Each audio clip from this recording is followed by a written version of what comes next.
are so excited that we are entering into phase three of our coming home worship experience.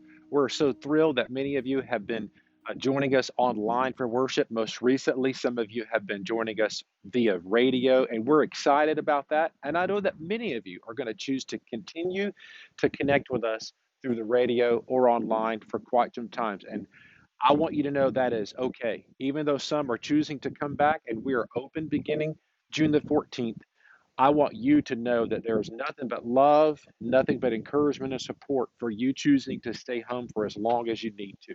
So we're beginning June the 14th, entering into phase three of our comebacks celebration here at Calvary. Here's what phase three means.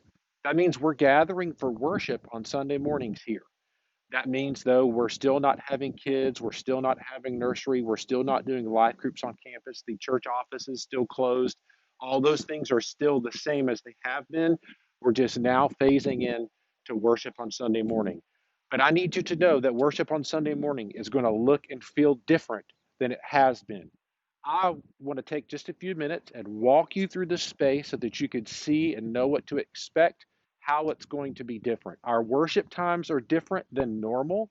That's allowing our volunteers and our staff the opportunity to make sure that the services are reset, cleaned thoroughly, and that sort of thing. So I want you to take just a few minutes. I'm going to walk you through the space, explain some things that we've been doing to get ready over the last several weeks, and even some things that we're going to be doing ongoing during phase three. So I'm outside. This is where we'll begin. I need you to note we need everybody to come and park in the main parking lot because this is the only entrance into the space that will be open.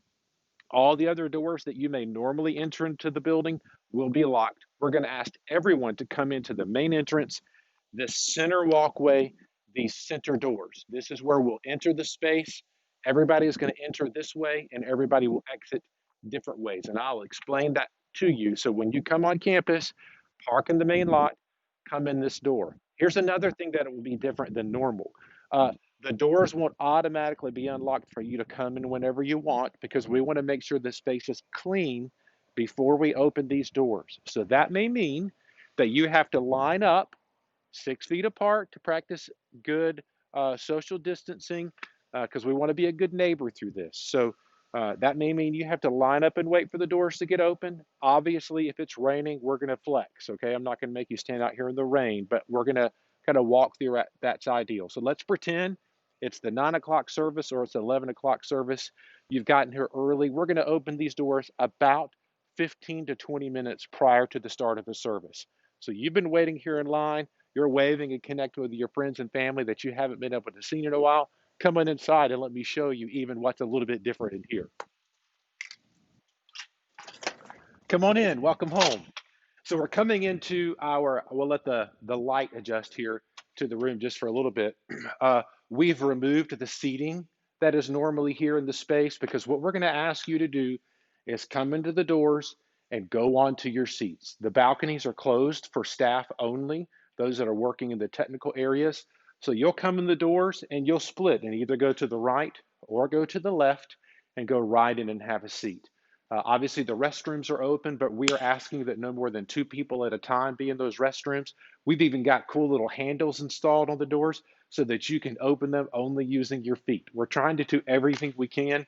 And listen, we have been working hard. This whole space, the lobby of the worship center, it has been scrubbed down. It's been thoroughly cleaned. The carpets have been cleaned. The floors have been cleaned. The baseboards have been scrubbed.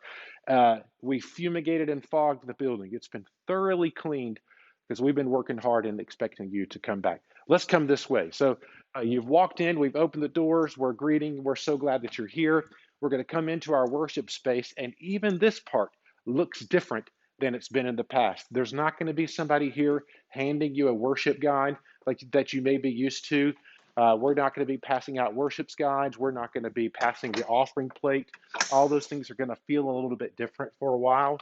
And we just appreciate you being flexible, helping us kind of navigate. So when you enter into the worship center, I know that some of you haven't seen this space in a long time, and it feels really good. And I can't wait to see you here. We have reduced our capacity to about 30%. There's a lot fewer chairs in the room. All the chairs are spaced out in pods, if you will, where we intend family groups that live together to sit together. So what you'll notice that all of these pods, most of them are 6 chairs. There's a few 2 chairs, 3 chairs, and 4 chair sections. All of them are 6 feet apart, left and right, north and south, east and west, so that you can come in, have a seat, and be comfortable. You may choose to wear a mask. We're not requiring a mask. I would say it's recommended, but that's up to you. If you want to wear a mask, we'll even have some masks available for you. If you get here and you forgot and you want to pick one up, we'll have those available for you if you like them. But you'll come in and go ahead and have a seat. I realize that you want to run over and hug somebody.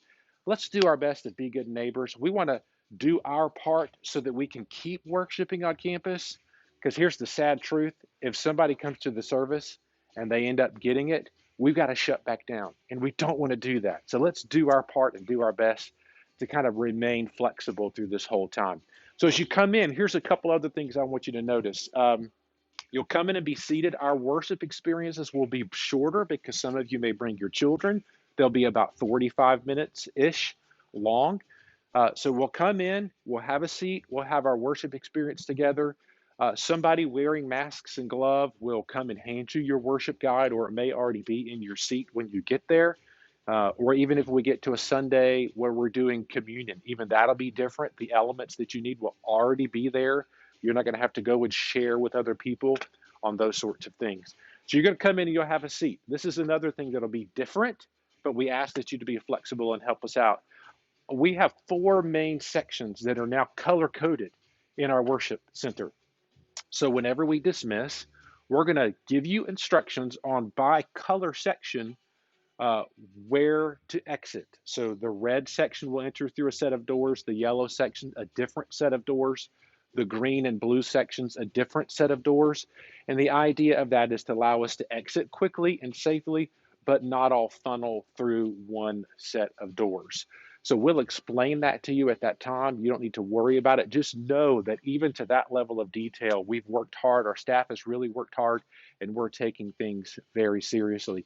When we dismiss, again, as much as we'd love to hang out and hug on each other, we're going to ask you to leave the building and go outside. Any type of kind of hanging out with people that you want to do, I would ask that you do that outside. Why?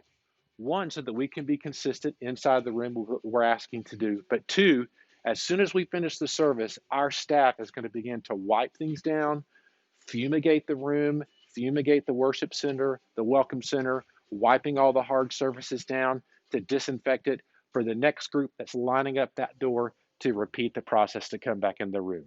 I know that's been a lot, but I want you to know that we're doing our best to facilitate worship on our campus.